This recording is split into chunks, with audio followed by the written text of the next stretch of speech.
Hello student, हम पिछले video में संघवाद में संघीय व्यवस्था का अध्ययन किए।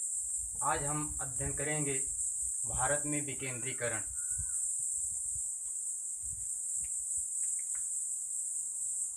भारत में विकेंद्रीकरण विकेंद्रीकरण से तात्पर्य है केंद्र और राज्य से सत्ता को स्थानीय स्तर पर कुछ शक्तियां जब लेकर दे दी जाती हैं तो उसे विकेंद्रीकरण कहा जाता है। स्थानीय स्वशासन से तात्पर्य है स्थानीय स्तर पर जब क्षेत्र विशेष के लोग अपने स्थानीय चुने हुए प्रतिनिधियों के माध्यम से शासन करते हैं तो उसे स्थानीय स्वशासन कहा जाता है। संघीय व्यवस्था में हम पढ़ चुके हैं कि संघीय व्यवस्था की जो पहली विशेषता थी कि दो या दो से अधिक स्तरों का शासन होना चाहिए। तो आप दो स्तरों का शासन राज्य और केंद्र में पढ़ चुके हैं। हमारा देश इतना विशाल है, 28 वर्तमान में 28 प्रांत और 9 केंद्र शासित प्रदेश हैं। अगर हम दो ही स्तरों से शासन करते हैं तो गांधी जी का जो स्वप्न था ग्राम स्वराज की स्थापना करना, तो ये व्यवस्था उनकी जो सोच थी, उनका स्वप्न था, उसको हम पूरा नहीं कर पा रहे थे। इसलिए विकेंद्रीकरण, सत्ता का विकेंद्रीकरण भारत में करना जरूरी था। तो इसके लिए हालांकि आदिकाल से ही जो है हमारे देश में सत्ता का विकेंद्रीकरण हुआ है, चाहे वह प्राचीन काल में मौर्य काल हो, चाहे चोलों के समय में, जबकि चोलों के शासन की प्रमुख विशेषता थी स्थानीय स्वशासन। मुगल काल में भी जो है स्थानीय स्वशासन को महत्व दिया गया। आधुनिक काल में लॉर्ड मेयो ने स्थानीय स्वशासन को मजबूत बनाने का प्रयास किया। लॉर्ड रिपन ने भी 1882 में एक प्रस्ताव पारित किया जिससे स्थानीय स्वशासन को मजबूती मिली, जिसे स्थानीय स्वशासन का मैग्ना कार्टा भी कहा जाता है। इसके बाद 1907 में स्थानीय स्वशासन को मजबूत करने के लिए शाही आयोग, जिसे राजकीय विकेंद्रीकरण आयोग कहा गया, 1915 में लॉर्ड हार्डिंग ने भी स्थानीय स्वशासन को मजबूत करने का प्रयास किया। 1919 के अधिनियम में स्थानीय स्वशासन को मजबूती प्रदान की गई। 1935 में स्थानीय स्वशासन को राज्य का विषय बनाकर रख दिया गया, राज्य सूची में इसे समाहित कर दिया गया। हम जानेंगे 1992 से पूर्व किए गए प्रयास। पहले हम जानेंगे हमारे देश में 1992 से पहले कौन कौन से प्रयास किए गए। संविधान के अनुच्छेद 40 में पंचायतों के गठन की व्यवस्था की गई है, जिसमें सरकार की जिम्मेदारी बनती है कि वह पंचायतों का गठन करे। यह नीति निर्देशक तत्वों के अंतर्गत रखा गया। इस व्यवस्था को आगे बढ़ाने के लिए सर्वप्रथम 1952 में संयुक्त राष्ट्र अमेरिका की सहायता से सामुदायिक विकास कार्यक्रम प्रारंभ किया गया। इस कार्यक्रम के तहत 1953 में राष्ट्रीय प्रसार सेवा प्रारंभ की गई। इसकी जो विशेषताएं थी कि लोगों को आर्थिक और सामाजिक कार्यक्रमों में भागीदार बनाना, उनकी रुचियों को बढ़ाना, लेकिन इसमें जनता को अधिकार नहीं दिए गए। इसीलिए जो है यह कार्यक्रम सफल नहीं हुआ। 1957 में चलकर बलवंत राय मेहता समिति की स्थापना की गई, जिसने 1958 में त्रिस्तरीय पंचायती राज व्यवस्था का सुझाव दिया। इसी सुझाव को संज्ञान में लेते हुए प्रथम प्रधानमंत्री पंडित जवाहरलाल नेहरू ने 1959 में 2 अक्टूबर 1959 में पंचायती राज व्यवस्था की शुरुआत की।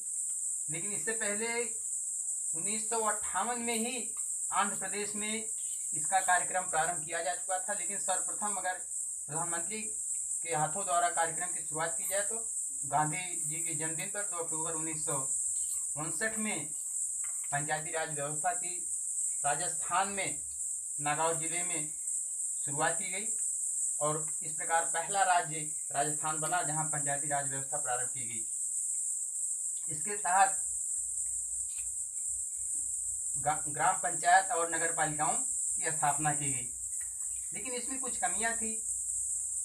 इसका चुनाव, इसका ग्राम पंचायतों का संरक्षण, सारे कार्य जो राज्य के ऊपर निर्भर थे, राज्य की जिम्मेदारी दी गई थी, जिसमें राज्य इसमें रुचि नहीं लिया। जो है जिस तरह से लोगों की सोच थी उस तरह से राज्य ने इसे नहीं लिया और अंततः गांधी जी का स्वप्न साकार नहीं हुआ।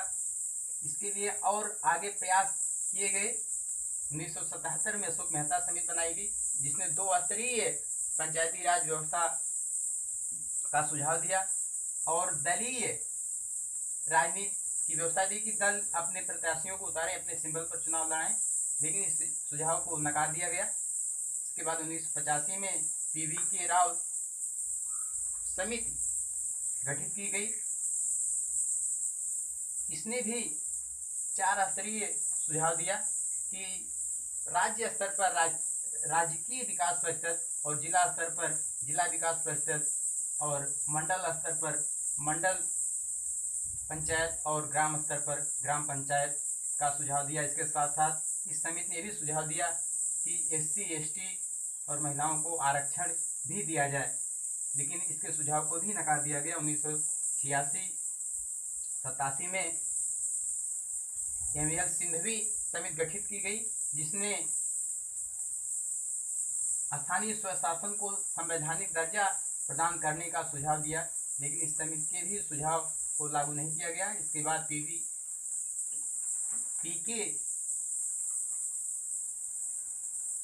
PK राव समिति गठित की गई, PK थुंगन समिति गठित की गई जिसने सुझाव दिया कि स्थानीय स्वशासन को संवैधानिक दर्जा प्रदान किया जाए।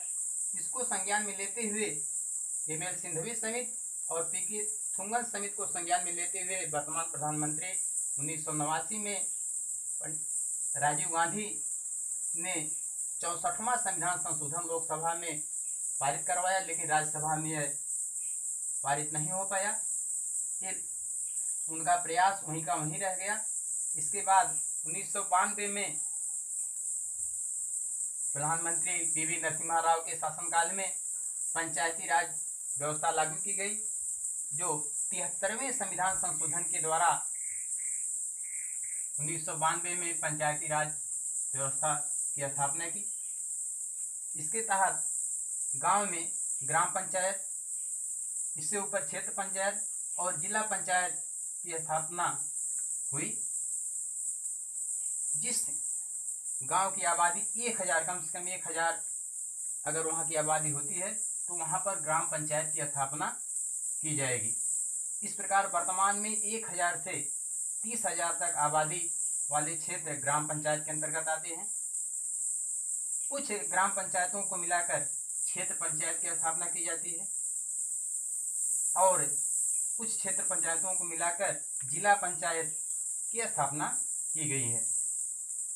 ग्राम पंचायत में ग्राम प्रधान होता है या ग्राम पंचायत अध्यक्ष होता है जिसका चुनाव जनता करती है और कुछ सदस्य होते हैं। जहां 1000 आबादी होती है वहां 9 सदस्य होते हैं।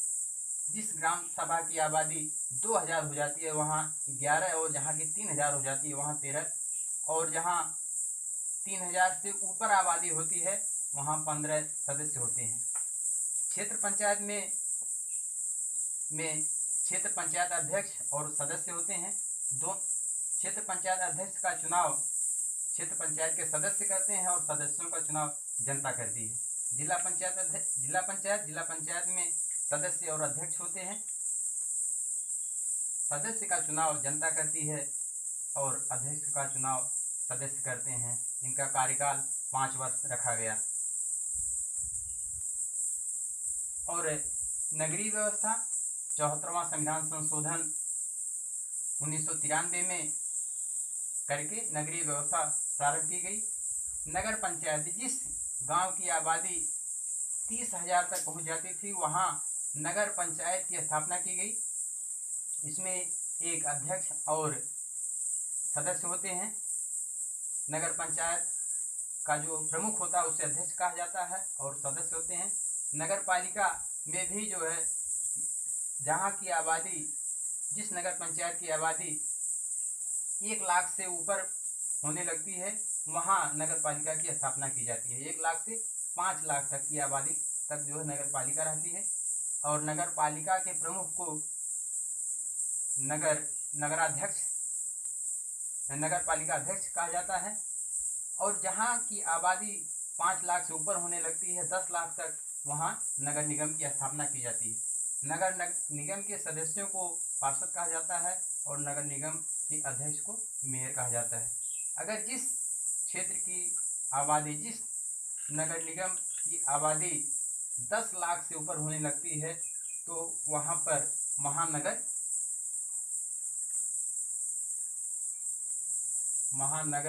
की स्थापना की जाती है। और जिस महानगर की आबादी 50 लाख से अधिक होने लगती है, वहाँ मेगा नगर की स्थापना की जाती है। इस तरह से 1992 से पूर्व जो प्रयास किए गए, वो प्रयास राज्य की अनदेखी के कारण